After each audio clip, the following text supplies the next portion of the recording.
With a popular franchise that fans are passionate about, there are bound to be tensions and strong opinions towards certain decisions.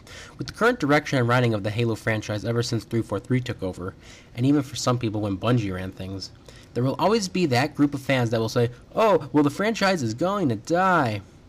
Well, I'm GlitchMasta, and I'm going to introduce you to a couple reasons why Halo just won't die, at least not anytime soon. Number 1. Halo is a major money-making asset to Microsoft. Halo makes hundreds of millions of dollars upon release. It literally rakes in the dough. Lifetime, it made over $5 billion in sales. Halo is the quote-unquote industry giant and benefits from the series being so iconic and legendary. It is definitely one of the most well-known of all time, as in most gaming circles, everyone's at least heard of this iconic shooter. Microsoft will literally milk this cash cow that Halo is worth until the day it is dry, and then they'll make some steaks from it. Number 2, there's just too many other characters after the Master Chief leaves. Some people might say, oh, well, Master Chief dies or leaves, then Halo will die and leave with it.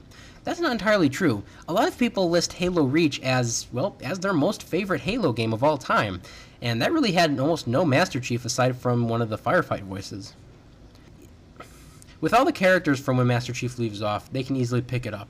We've got Jerome, the Arbiter, Locke, new characters, and there's countless others. Number 3, FPS and RTS numbers and estimated population counts are steady and good. Now this is not to say that games don't decline in population after some time, especially with so many other great titles coming out. But you gotta remember that these numbers, they are still relatively steady enough to warrant more DLC and more updates. Case in point, Halo Wars 2. Case in point, Halo 5. Maintaining that player base with microtransactions, as controversial as they are, DLC, and popular gameplay tropes that are in modern FPSs are a vital part of what is keeping Halo alive. Number 4. Halo has such an expansive universe that is just way too vast to not make more games in. See, here's the thing with Halo. You've got side plots and side stories in the games themselves. You have books, comics, cinematics, movies, promotional material. All of those things leave the door wide open for more games, not to mention new ideas coming to the table to help make these new games. Number 5. 343 Industries' purpose.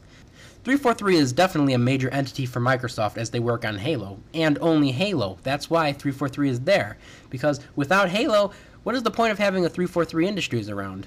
See, with 343, they're not just like a task force, so they would continue to make games, especially based on the millions of dollars that are brought in from sales figures alone, not to mention the controversial microtransaction sales figures. Here's the thing about 343 though. They have spent so much money getting the best of the best from the video game development industry together to make some of the peak Halo games. While some people might argue that they are not as good as the Bungie games, needless to say, they're still great video games to play, and I still have fun playing them in different ways. Still, based on certain economic principles, you can easily see as to why Halo and 343 will definitely stick around. Now look, I'm not saying that the series is going to last forever, but despite what a lot of fans complain about, and with people saying, oh, well, Halo is dead, well, it's really not. See, whether or not that's a good thing or a bad thing, that's up to you. Thank you for watching my video. Now let me know if you agree or disagree on the mortality of the Halo franchise. While you're at it, don't forget to leave a like, share, and subscribe.